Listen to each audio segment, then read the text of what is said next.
저런 거 잘못하면 남산에 끌려간다. 굉장히 무서운 상황이잖아요.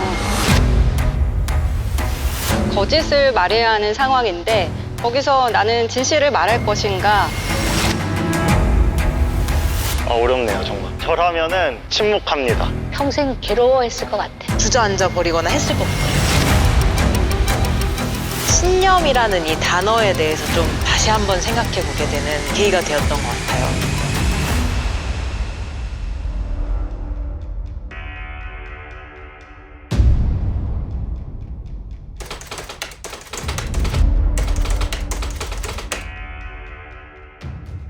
침묵을 강요당하며 진실은 권력의 그늘 아래 묻혀야만 했던 암흑의 시절. 한 부검이에게 운명의 선택지가 주어집니다. 20대 청년의 의문의 죽음. 경찰은 단순 심장마비라며 사건을 종결지으라 말합니다. 하지만 청년의 몸 곳곳에 남겨진 흔적은 다른 이야기를 하고 있습니다. 괜한 분란 만들지 말고 깔끔하게 잘 정리해 주시지. 진실을 밝힐 것인가, 침묵할 것인가. 진실을 외면한다면 부검이로서 살아온 평탄한 삶을 누릴 수 있지만 진실을 밝히는 순간 자신뿐만 아니라 가족까지 위험에 빠질 수 있는 상황. 한 사람의 양심이 시대의 거짓과 마주하는 순간 당신은 어떤 선택을 하시겠습니까?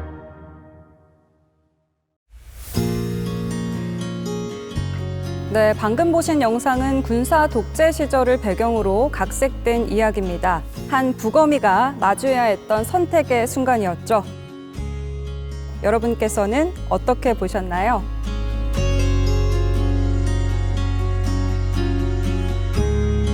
우선 저라면은 침묵합니다. 제가 삼형제 중에 첫째거든요.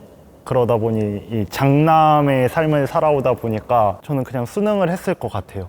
괜히 분란을 만들어서 가족에게 피해가 간다는 게 두려워서 만약에 혼자의 몸이면은 그냥 말해도 될 것 같은데 지켜야 할 대상이 있다 보니까 저는 침묵을 할 것 같습니다. 네, 어쩌면 근데 현실적인 장남으로서 가족을 우선시하는 답변이었던 것 같습니다. 저도 좀 비슷합니다. 그러니까 저희 때 많이 얘기가 나왔던 게 뭐냐면 저런 거 잘못하면 남산에 끌려간다.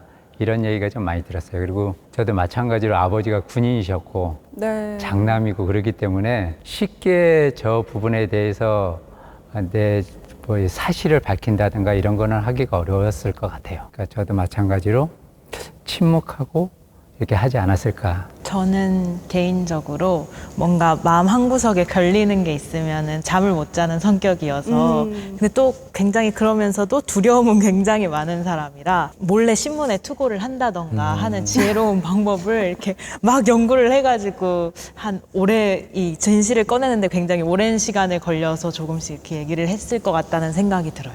저도 거기에 좀 공감하는 편인데 굉장히 무서운 상황이잖아요. 네. 그리고 또 가족하고도 연결돼 있다 그러니까 속으로 끙끙 앓으면서 어떡하나 계속 고민을 할 것 같아요. 행동은 못하고. 그래서 뭐 어디다 적어 놓던가 사실은 알려야 되는, 진실을 알려야 되잖아요.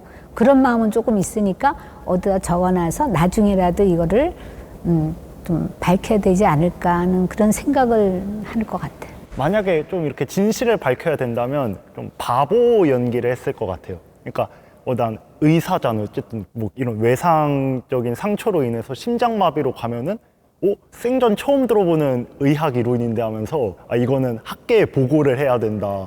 듣도 보도 못한 어찌 보면 의학 이론이니까 그러면은 외국이나 좀 제3자를 통해서 약간 밝힐 수 있지 않을까. 너무 신박한 의견입니다. 너무 근데 또 그 제3자를 개입시켜서 해결하겠다 이런 아이디어는 매우 좋은 것 같아요. 저는 개인적으로 적극적으로 하는 거는 좀 부담이 저도 될 것 같긴 하지만 영상을 봤을 때는 일단 개인의 신념 그리고 직업 윤리 그리고 시대상 이런 것들이 되게 많이 머릿속에서 맴돌 것 같아요. 근데 법의학자라고 했기 때문에 그 직업은 자기가 소명의식을 가지고 아마 선택을 했다고 생각을 해서 회사 혹은 신문에 투고, 직접적 투고는 어렵겠지만 아름아름해서 이제 운동하는 친구들에게 알린다든지 그렇게까지는 하지 않을까 싶은 생각이 들었습니다. 상황이 이제 부검이잖아요. 그래서 부검을 하는 과정에서 거짓을 말해야 하는 상황인데 거기서 나는 진실을 말할 것인가, 거짓을 선택할 것인가로 조금 좁혀서 생각해 보신다면 평생 괴로워했을 것 같아. 자기가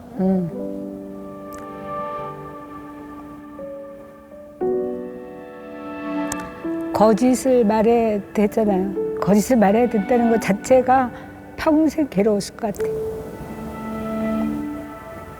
부검이라 그러면은 정확한 사실을 얘기해야 되잖아요. 그런데 그걸 못하고 자기가 거짓으로 얘기해야 된다면 무서워서 또 후에 발생할 그런 피해를 생각해서 그렇게 해야 된다면 자기 자신에 대해서 믿지도 못하고 앞으로 살아갈 자신도 없을 것 같고 자기에 대한 그런 신의를 저버리는 행위니까. 딱 그 당시에 제가 부검이로서 시체를 마주하면은 맞아서 온 시체면은 온갖 몸에서 다 그게 다 드러날 거 아니에요. 마주하자마자 저는 너무 손이 떨려가지고 그 자리에서 주저앉아 버리거나 했을 것 같아요. 그 당시를 떠올려 보면 제가 만약 거기로 이입을 했다면. 그래서 이게 끓는 마음이라고 하죠. 우리가 영화를 보거나 애국이 가득한 그런 영화를 보면은 마음 한구석에서 계속 뭔가 계속 끌어오르잖아요. 그래서 그런 마음이 들어서 더 진실을 알리고 싶어 했지 않을까 하는 생각이 드는 것 같아요.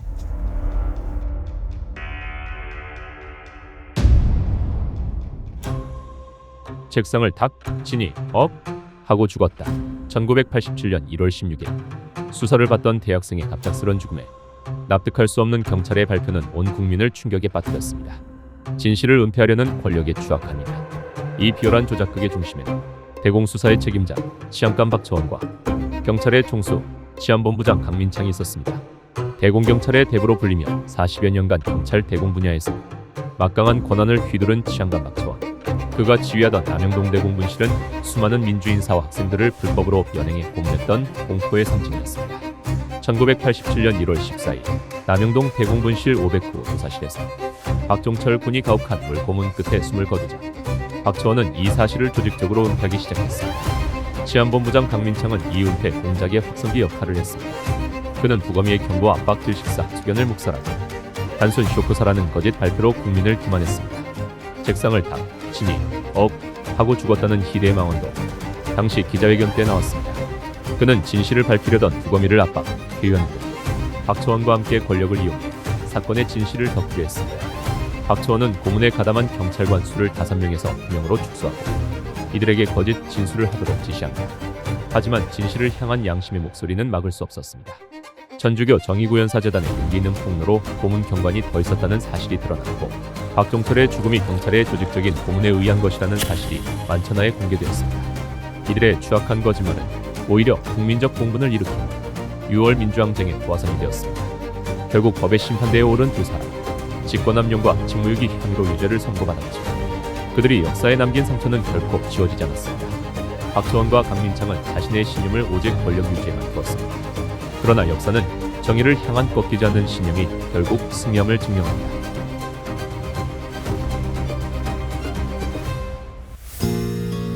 네, 영상을 다시 보셨는데요. 자세한 이제 시대 배경을 이해하셨잖아요.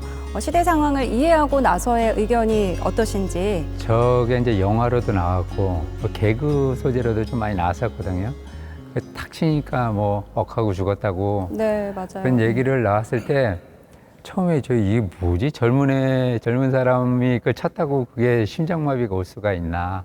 이제 말도 안 된다 이런 소리를 듣고 나중에 이제 더 세월이 흐르면서 내가 느낀 게 이제 저 소리를 한 사람이 이제 북한에서 이렇게 넘어온 사람으로 알고 있고 반공정신이 되게 투철한 사람으로 알고 있어요. 그러니까 잘못된 신념으로 인해서 모든 것이 그 자기 신념에 맞추고 모든 것은 다 희생이 돼도 된다는 그런 잘못된 신념을 가지고 모든 만행을 저지르고 저짓을 한 거잖아요. 고위직으로 간다든가 이런 사람들이 너무 이렇게 편협된 자기만의 생각만 가지고 가면은 이렇게 큰 사회적인 문제가 될 수 있겠구나. 처음에는 그냥 약간 이해를 못했어요. 그 말이 안 되는 말이니까 사람을 책상에 탁 쳤더니 죽었다 이렇게 말하는 줄 알았죠, 처음에. 근데 사람들이 자꾸 이상하다 하니까 다시 한번 그거를 이제 들여다 보니까 뭐 탁 쳤더니 그냥 거기에 놀려서 죽었다는 그런 게 나중에 저도 되면서 사람들이 어떻게 저렇게까지 거짓말을 만들어내는가. 사회적으로 진실을 계속 밝히려는 그런 분위기가 있다면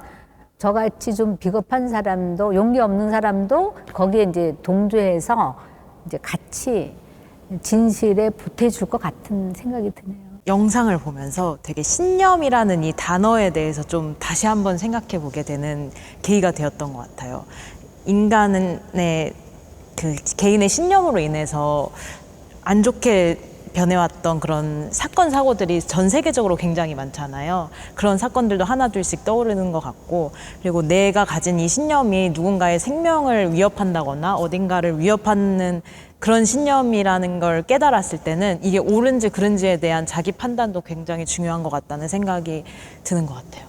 굉장히 중요한 말씀 해주셨어요. 신념을 지키는 건 굉장히 어려운 일이죠. 하지만 어떤 영향을 줄지 모르니까 더 신중하게 무게감을 가지고 선택을 해야 된다. 제가 헌병으로 군복무를 했었는데 되게 여러 사건 사고들을 많이 접해요. 그러면서 소위 이런 생명을 앗아가는 이런 사망 사건도 있었는데 보면은 되게 꺼림직한 게 되게 많거든요. 그때도 이게 말이 되나? 약간 이런 사건 사고들도 몇 개 있었는데 마음은 불편하지만 넘어간 것처럼 제가 박처원과 광민창이었다면 당장 저도 비슷한 군대에 있을 때 비슷한 현장에서 그냥 저도 침묵을 하고 그 조직에 따랐는데 80년대로 갔다고 제가 갑자기 확 달라져서 갔다는 건 그건 제 스스로에게 더 거짓말을 하는 것 같거든요.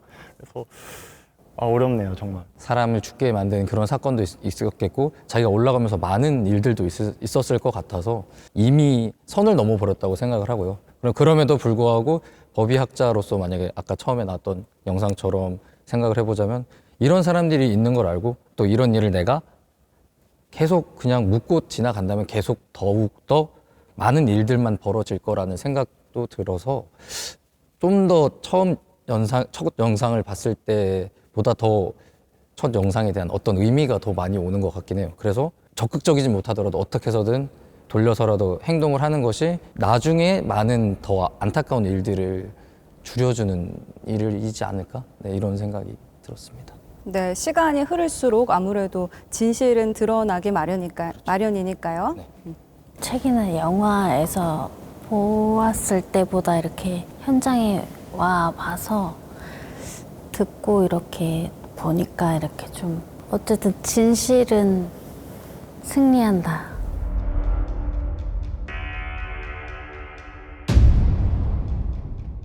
(1987년) 차가운 시신으로 돌아온 서울대생 박종철 군. 책상을 탁 치니 억하고 죽었다 는 경찰의 발표는 진실을 가리기 위한 권력의 말장난이었습니다. 모두가 권력의 눈치를 보며 침묵할 때 한 사람은 모든 것을 걸고 진실 앞에 섰습니다. 그의 이름은 국립과학수사연구소 법의학과장 황적준 박사입니다. 1987년 1월 15일 박종철 군의 부검을 맡게 된 황적준 박사 역시 처음에는 경찰 발표대로 단순 쇼크사를 의심했습니다. 하지만 시신의 가슴을 여는 순간 폐에는 물이 차서 비정상적으로 부풀어 있었고 목 주변에는 둔탁한 것에 눌린 흔적이 남아 있었습니다. 물고문에 의한 질식사였습니다. 온몸 곳곳에 남은 멍과 상처들에서는 전기 고문의 흔적 또한 발견되었습니다. 부검이 끝나자마자 그는 치안본부장실로 불려갔습니다. 심장마비. 경찰 수뇌부는 박종철 군의 사일란에 4글자만 적으라고 황 박사를 끈질기게 회유하고 압박했습니다. 조직의 안위와 개인의 불이익이 눈앞에 어른거리는 순간 그는 법의학자로서의 양심을 저버리지 않았습니다. 부검을 잘못해서 사인이 틀리면 부검일을 그만둬야 한다. 스승의 가르침을 떠올리며 끝까지 소신을 지켰습니다. 황적준 박사는 감정서의 경고 압박에 의한 질식사라고 명확히 기록했습니다. 이는 앞서 현장에 도착해 검진을 했던 의사 우연상 바닥에 물이 흥건했다던 증언을 뒷받침하는 결정적인 증거였습니다. 1년 뒤 경찰의 회유와 협박 내용을 담은 그의 일기장이 언론에 공개되면서 사건 은폐의 전모가 드러났고 이는 당시 치안본부장이었던 강민창이 구속되는 결정적 계기가 되었습니다. 권력의 거대한 압력 속에서도 진실을 밝히려는 한 법의학자의 용기 있는 신념은 결국 6월 민주항쟁의 도화선이 되었습니다. 하지만 이 일로 그는 결국 국과수를 떠나야 했습니다.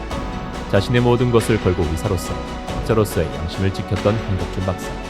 그의 날카로운 메스는 한 젊은이의 억울한 죽음에 진실을 밝혔을 뿐만 아니라 어둠의 시대를 가르고 민주주의의 새벽을 여는 역사의 메스가 되었습니다. 새로운 영상을 보셨는데요. 아까와는 전혀 다른 선택을 한 어떤 부검이의 선택을 보셨습니다. 그 사실을 얘기하지 못한다고 했던 게 좀 살짝 창피하긴 한데요. 말 한마디 잘못하면은 어디 끌려가고 했던 상황에 이렇게 용기를 낼 수 있다는 거는 사실 쉬운 일은 아니라고 봐요. 그리고 이제 아까 앞에 영상이나 이 영상 보면서 이제 자꾸 생각을 좀 해봤어요. 나도 실제 그냥 말할 때는 나 못하겠다, 뭐 가족이나 이런 것도 못하겠다. 근데 실제 이렇게 피멍이나 든 거를 이거 실제로 봤을 때 여기 와서도 아까 울컥했다고 했듯이 했을 때 과연 저렇게 할 수 있을까?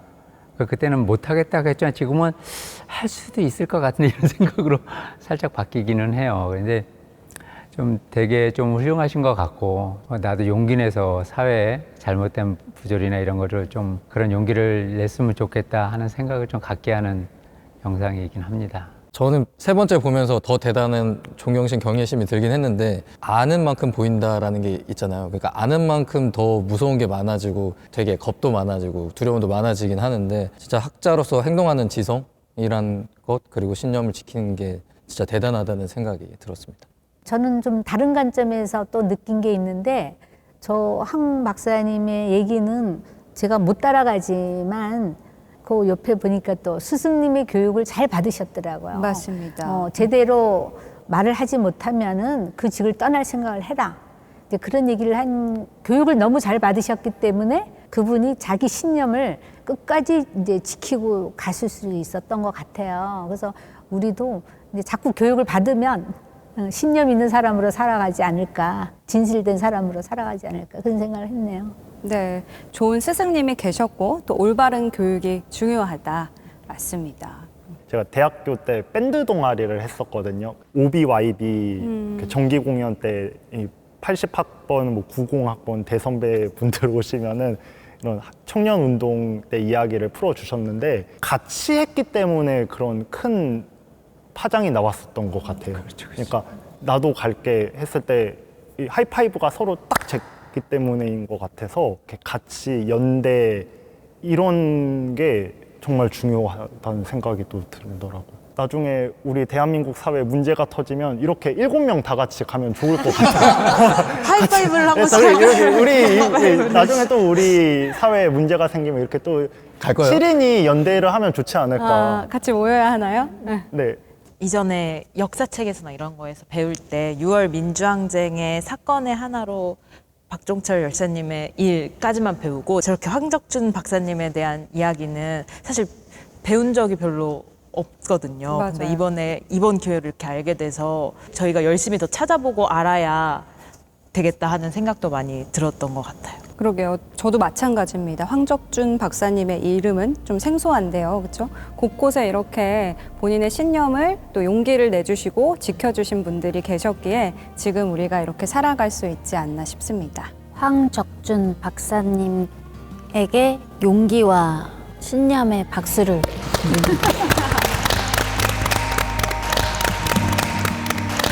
지금 우리가 살아가는 이 시대에도 형태만 다를 뿐 조직의 이익과 개인의 신념을 지키는 일을 두고 딜레마에 빠지는 일이 많이 있습니다. 자신의 신념을 마주한 선택의 기로에서 여러분은 어떤 선택을 하시겠습니까?